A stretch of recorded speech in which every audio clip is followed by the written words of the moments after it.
forget to like this video if you like it. Click subscribe, click notifications for future contents, and don't forget to share it with the friends. Shalom, greetings everyone. This is Mike Allen here from Digging in the Word with a brand new spanking video fresh off the press. Excited. I have my sister here on the panel with me, Sister Deborah, Call for Wisdom. And we are excited about what we're going to talk about today. And this particular video, actually, it's going to probably break down in several parts, but as we're going to present it to you, the audience. But this particular video actually spawned from another video we were working on, a live stream the other day on Shabbat Morning Bible Dig here on Digging in the Word. And in that stream, we touched on this particular point of how perfect love casts out fear. But the discussion also showed even that works even in marital relationships. That perfect love casts out fear. And oftentimes we find within marriages and relationships, especially when it comes to the subject of prescriptive monogamy, the expectation or the rule, right? The law that a man must only have one woman, right? Which is not necessarily biblical, which we often, talk about here on this platform. But one of the things that hinders not just men, but women as well, right, is this thing called fear, right? And so we find that, men and women are so riddled with fear, because of the perspective of prescriptive monogamy, this idea of being raised and believing that a man should have and could have and should only have one woman, right? But nothing can be further from the truth, because most of the Bible writers actually had multiple wives. Some had many wives, right? Yeah. Solomon, for instance, had 1,000 wives. David had like 17 or 18 wives. Like Gideon had over 100 sons. So obviously he had quite a few wives, right? And then when you go through the census in the Torah, in the writings of Moses, that most of the Israelite males of marital age that came out of the Exodus more than likely had between 10 and 15 wives each, right? Wow. And so yes. When you go through the census and you do the math on it, and that's mathematically, can be deduced, right? So when you do the math on it, right, we can discover that these men actually, and we did other videos on it, so you'll have to go back into our playlist here on our earlier series on the biblical polygyny, how that math actually breaks down according to Numbers, the book of Numbers, right? But in this particular video, we want to focus on this virtue of love, and how this virtue in and of itself expels, it casts away, it kicks out the door, right? This thing called fear that tends to creep up in relationships. And not only women are afraid, but we find that men are afraid as well, right? When it comes to this thing of, multiple women, of course, your women are afraid of sharing. But you also have men are afraid of even acknowledging that this is something that they desire. Why? Because of all of the backlash, all of how you have religion is against it, the laws of the lands are against it, right? The culture, pop culture, what goes into the books, the movies, right? All within pop culture, the songs, right? It's all riddled with prescriptive monogamous undertones, right? And so therefore this fear is constantly being reinforced. But we want to address that today. And so with this particular topic, Sister Deborah is actually manning the outline for us today. So can we pull up the topic for today? So today's topic is actually on the topic of perfect love casts away her fear of polygamy. Perfect love casts away her fear of polygamy. Yeah. And that particular passage is going to be taken from 1 John, the 4th chapter and the 18th verse. That's going to be our hallmark scripture, right? That's the main text. That's right. Yeah. And as we were saying in my old preacher days, that's the main text for today's lesson, right? Yeah. So Sister D, you want to chime in and use something that you want to say? I am so excited about this topic, because it is like, if there is a hope of casting away the fear of polygyny, then I'm all Mm-hmm. for it, Mm, because it is the number one thing that keeps us away from embracing what Yah has in store, especially mm, as women. It is right. our fear of Yes. rejection, our Yes. fear of being replaced, not being good enough, Yes. of what Yes. our mama's going to say, what the Yeah. pastor's going to say, Yes. what the neighbor's going to Yes. say, Yes. Yes. and I'm not pretty enough, and she's going to be better than me, and oh, so much Right. fear. Right. So if you're Exactly. telling me that perfect love casts away fear, then obviously my love Mm. is not yet perfect. So I'm looking into this. I'm like excited. Please teach Almost, us. almost sound like there's a remedy, right, in and Yeah, of there's a itself remedy, for a the fear, right? solution. Yeah. Like there's this remedy for the fear that the Hmm. Most High has already considered and really, um, uh, uh, gave us the solution in this Yes. thing called love. I just want to change Wow. the banners around a little bit.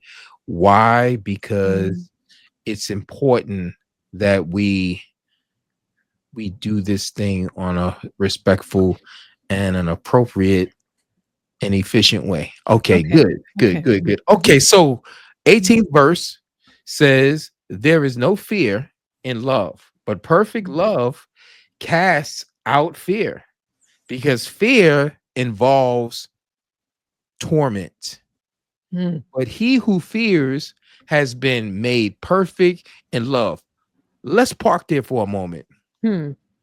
Sis, I can don't you mind. identify with this word called torment Wow. It and it is. fear? It's When the you hear that, anxiety. what does that Oh, mean? What does that mean when you hear the word torment torment. You or can't forget fear? it. It's an OCD. You can't forget it. It's always on your mind. It's always there. You wake up in the morning. It's the first thing you think about. Last thing you think about when you go to bed. You Mm, know. mm.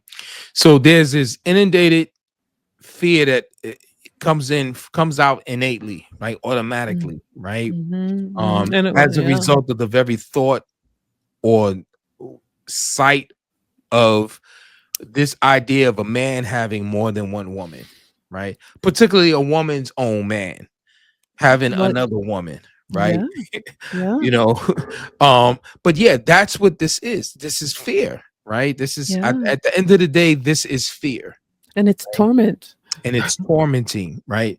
So Yeah. when somebody is tormenting with something, what are Mm, some of the things, and we could draw from Sister D's professional, when somebody's mhm, tormented with fear, what are some of the things that you expect, you know, for a person that you might counsel or what have you, right? Like yeah. what What are what the are symptoms? Some of the yeah, the symptoms of symptoms it, of a person that's tormented. it can be a repetitive thoughts that can't go away.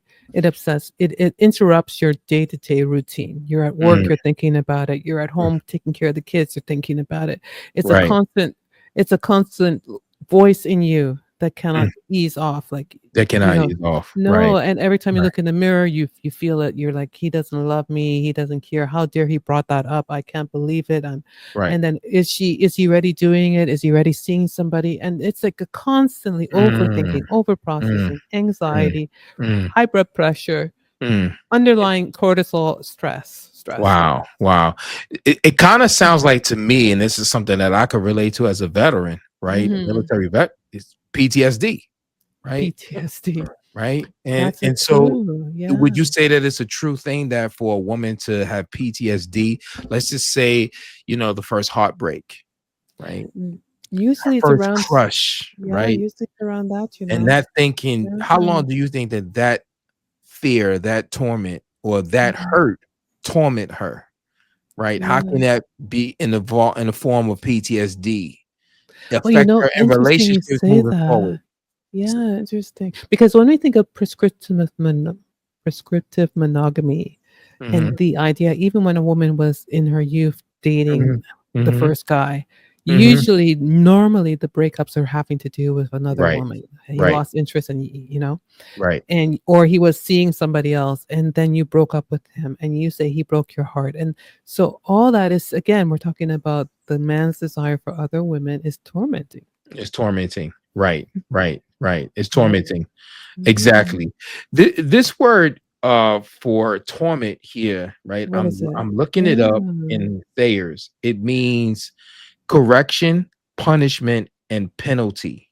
brings Hmm. with it or has connected with it the thought of punishment. So in other words, there's a punishing thought Hmm. that enters the mind every time this sensation of fear Yes, fear. occurs in the mind, right? And that's what's really Interesting. meant, and that's what's going on in this particular verse, that there's a Yeah. punishing um thought of the fear that arises inside the mind. This fear Mm. brings them back, and that's kind of like what the PTSD does, right?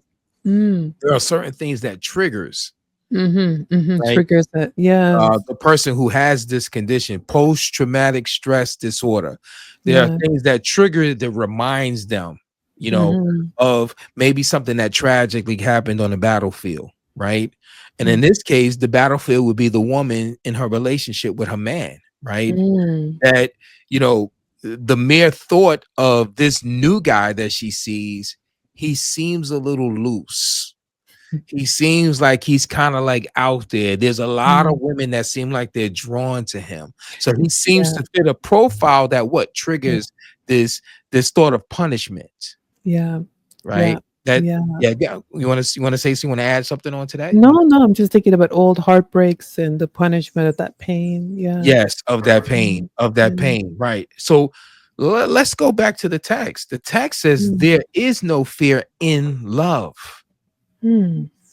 right? So if a person truly loves, there is no fear. Why? Because perfect love casts out fear. You're not going to find fear. You're not going to find PTSD of Mm. past relationships, post-traumatic trauma from past relationships. You're Yeah. not going to find that because true love will cast that out. Now, so that means that that means that the love that I've been feeling is not true, It's perfect not true. love. Now It's tell not me true. about tell me the male's perspective for my sisters because we're going to be Okay. sharing that. So what kind of torment do you all feel from that? The torment that men will feel Mm. is the fact that they may have watched their father, as they are men who have been raised by a single mother, and Mm. their mom kicked their dad out.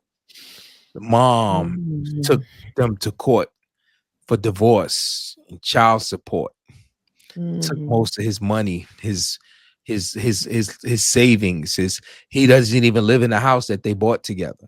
He had Yeah. to leave and he had to still pay the mortgage, right? He saw Right. his mother have this new relationship with Mm. this house. This guy's coming to visit his mom, Mm. where his dad was still paying the mortgage there. Mm. Now, one Yeah. thing about a man is that, you know, as men, there's a protective nature about us. You know, it doesn't come easy for us to know that some other man is raising our child, not a real Ye man, right? No. And there's Yeah. definitely not another man, you know, that's beating our time. There's another Mm. man that is wearing our robe, got our slippers on, Mm. laying in our bed, Mm. right? Oh, That we are boy. currently paying for, Wow. right? So these are things that men are well aware of, Mm. particularly here in the US. You know, we have Mm. the family court system, you know, the child support system, where men have, you know, literally choose to work off the books under the table, right? Because if they work on the books, it's going to be hit with tax for child support, that Mhm. they'll end up working for 2 weeks and come and bring home $20, right? And so that's a reality for a lot of men, and a lot of Mm. men seeing Wow. other men go through this, crying, not really being able to Wow. do much about it. And so there's a fear, there's a Yeah. trauma, right? Yeah. And I don't want to Mm. go through that, you know. And Yeah. so much less we know, the more and more we're hearing about the promiscuity of women, and how women are openly, you know, readily taking men to the courts and taking them to the ringer, right? Mhm. Women are vocal about this on social media, right? Yeah. So men are seeing this, and men are checking out. Men are afraid to even just marry more and more today, right? Yeah. Let alone think about taking on an additional woman. We hear that so We didn't many even get to times. that part yet, right? Yeah, So there's yeah, this fear of just yeah, marrying all together that yeah, men have, because this fear of commitment, according to the state way, right? yeah. Because he can lose it all. Mm. Like he can literally, have his children uprooted and moved to another state, and he have to pay for the expenses of raising that child, and another man is living in the home that he's paying for. That is torment. Yeah. Oh my. Right. So, And how about a married man who desires polygyny and he's afraid of his wife? And how does that work? well, again, you're talking about men and women, right, Mm, being raised with the notion and the idea that polygyny or polygamy is taboo, right? mm, That it's a sin. They're hearing it's from church, being raised in Sunday school, right? mhm. Hearing these ideals or these interpretations. And so they're hearing it from the pulpit, they're hearing it from the home, they're hearing it in school. It's in the laws. Like I said, it's in the curriculum, it's in the entertainment, it's in the culture, it's everywhere that they go. They're inundated with this idea that a man should only have one woman. That's the law. Yeah. Right. So little girls are growing up with the expectation that Hmm. they should be the one and only, Yeah. and that they should be more than enough than what their man needs, Yeah. right? And so with that being said, in the marriage, women who prior to getting married, because most women marry men that are not the first man that they were with. That's another thing too. Most women are not being married as virgins, right? And Mm, so they're marrying the man that they did not give their virginity to. mhm. Um, and the man that they did give their virginity to broke their hearts, Mm. right? Yeah. He failed the expectation of prescriptive monogamy, of being monogamy only with them, right? Yeah. And so Yeah. they are experiencing this trauma. They seen their friends, their sisters, their mothers go through this trauma, Yeah. Yep. right? So it you're talking about a cyclical, you're talking about a cultural Mm, cycle, mm, right, of this fear being constantly being projected in the society. And so mm, therefore you get women coming into marriage with these expectations that are in many ways unrealistic. And I mhm. say unrealistic because uh you know you have men have high sexual drives, libidos are high, right? Mm. And women, for the most part, are not going to anywhere from say 7 to 14 days. Are not going to be able to in their. I'm talking about in their prime, right? In their prime, in their youth. Right. No, it's just biologically. And Because they're Torah gonna have that also. time of the Yeah. month. They're gonna Yeah. go through the Yeah. emotional mood Mm, swings, right? And hormonal. they're just not going to be into it. They're not going to have Mm, the drive for it. Yeah, there are mm, exceptions. There are some mm. women up there that have, but again, that in and of itself dissipates over time, especially through prescriptive monogamy. Because It there's just no variety. right. Yes. It Yeah. there's no variety and it dissipates Yeah. over time. Yeah. And so, um, and she because she hasn't doesn't have to wait. She has this man on her demand, Mm, every night mm, of every month. And as a mm. result, over time, it causes her sexual drive to decrease, to Yeah. diminish. Yeah. Right. Do you mind interjecting and telling me that story again for the audience? You told me something about a study that you saw about rats, a rat that Oh, had the one Coolidge wife. effect. Yeah, tell me that. Yeah. Yeah, President Calvin Coolidge was one of the presidents here in the United States. He did a Mm. tour. He and his wife did a tour on this particular farm. And I can't remember if it was a chicken or a cows or what have you. It And was they were chickens, I mating think. with Chickens, chickens, yeah. right? And they Yeah, were that's right. mating, right? And Mm. he was asking the tour guide questions, like he was amazed at how these chickens were just going at it, right? Mhm, mhm, And so the study that was developed based off of his experience there at this particular farm was mhm, that they took this mouse and they had him in a cage monogamously with the female mouse. right? And that mouse had sex with that female mouse repeatedly, right? Okay. Until at a certain point, he started losing interest. She started losing interest, right? And so what They they went into a did in the sexless study, relationship. right? And what they sounds like a Yeah. regular, modern day relationship. Yeah. So what they did was they put four more mice inside the cage.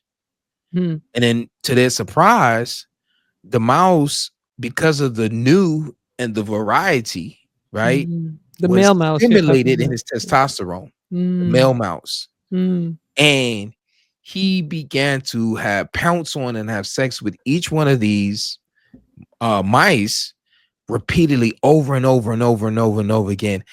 And then in that cycle, he not only made it with the four, he went back to the first. Mm. And he was stimulated and she was stimulated, right? Because of his variety, right? And the fact Wow. that, she was stimulated by the fact of knowing he was active and that there were other mice that were drawn to him, Yeah.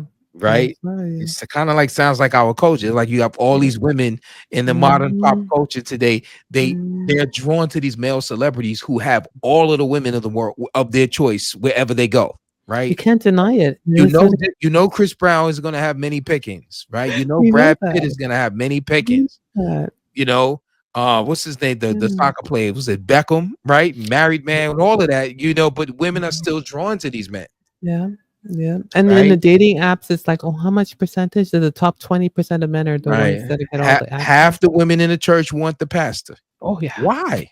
He's already married with 9 children. Like, why do you want the pastor? Right? There's something that's inside them that's driving them. Well, that's the Coolidge effect, right? That's the Coolidge effect. And so, and there's another reason why women tend to be drawn to a man when they see a man they see with a wedding ring on. Yes. Right. It symbolizes so much. It Yes. symbolizes so much, but then it ignites something inside women, right? But on the flip side, there's this cultural standard that she should be the one and only. And that's really what we're dealing with here. That's the dilemma of what we're dealing with, right? And so there is no fear in love, but perfect love casts out fear, because fear involves torment. But he who fears has not been made perfect in love. So you're fearing, you're not yet perfect in love. Wow. You're not yet perfect in love, right? Okay, good. So there's something else about this fear, right? That I think that we should focus on. Let me just put this banner because I want to get back to this banner. So Which one you want? You You go ahead and take the banners that you want. I want to get back to that banner. It's this one right here, right? 2 Timothy, the 1st chapter and the 7th verse. And this is what it reads. For Yah has not given us the spirit of fear, but of power, love, and a sound mind. So the question is, where does fear come from? Well, if Yah doesn't give it to us, where does it come from? Because if fear brings torment, right? If fear brings post-traumatic stress syndromes, if fear always makes us bury our head and become non-productive and become destructive and elusive, and if fear does all of that, right? And it does not come from the Most High, then where does it come from? Well, I think it's coming from the enemy and from our own internal. We created as well, but yeah. Right. Exactly. So more than likely, it's coming from a demon. More than likely, it's coming from the devil himself. Right. He wants you to be afraid. Boo. Right. But what did Yeshua say? He says, fear not. Right. Because there's another passage. You know what? We might as well fit that passage on. I think it's 1 Peter 5:7. Okay. Did we put that in no, one of the I don't banners? think so. First Peter. I just thought of that just now. It just came to my mind. 5, 7, because I think it's so fitting if we go there. He says this, starting from Let me start it from the sixth verse. He Mhm. says, therefore, humble yourselves under the mighty hand of Yah, that he may exalt you in due time, casting all your care upon him. He cares for you. So when you say cares, what are the cares that he's talking about? Our fears, our Our worries, fears, our worries, our our anxiety, right? anxiety. He says, be Oh, right. yeah. He says, be sober, Yeah. be vigilant, because Yeah. your adversary, the devil, walks about like a roaring lion, seeking whom he may devour. And how does he roar? He The roars. scariness. He Yeah. roars through the Yeah. fear. Yeah. He wants to scare He us like a roars through the lion. anxiety. Yeah. Exactly. That's the whole purpose of the Ryan's Law. Roar, Mm. right? Is Mhm. to put you on halt, right? Mhm. Mhm. It It's stops you in your stop tracks and you in your ooh. tracks, right? Yeah. Roar, right? Yeah. It's to incite fear, Mm. and that's the whole objective. Is that he wants to incite fear, Mm. right? For the very reason to devour us like a roaring lion. So the And we lion have to wants to be stop you in your big. tracks, Yes. you know, so that you're halted, and then he just come and pounce on you. I like the word be sober and be vigilant. So we Yes, have to be aware of it. What is that sober and vigilant? you need sober and vulnerable. So sober, right, is you need to be alert, right? Let's go to the word sober, right? Sounds like thinking logically. Mm-hmm, mm-hmm, mm-hmm. Because when you're in fear, you don't think clearly when Right. you're operating in So fear. sober is to be Mm, to be calm and collected in spirit, to be mm, temperate, to be mm, dispassionate. So in other words, not be caught up with your passions, right? mm, Don't be caught up with your mm, emotions, right? Be circumspect, mm, mm, right? And that's what the believer is supposed to be. Is to mm. be sober and vigilant. What's vigilant? Let's look at vigilant. Yeah. The believer should be, if they're vigilant, On let's go guard, down to Strong's. vigilant. Uh, okay, we're gonna have to drop it down, jump to the index. First Peter 5:8. So if they're vigilant, metaphorically, to give strict attention, to be cautious, active, to take heed, lest through remissness and indolence, some destructive calamity suddenly overtake you. Right. Mm, Then when you take it down a little bit further, um, or lest one be led to forsake Messiah, right? Or to mm, fall into sin, because that's what the enemy ultimately wants you to do. He wants you to not give attention. hmm. He wants you to not be cautious, And be right? involved in your He wants emotions you to as not women. watch, Yeah, right? So yeah, through yeah. vigilant, you're gonna watch, right? We're He gonna doesn't be want you to watched. watch, right? Yeah. And Look so out. women can be caught away with these fears, Yeah.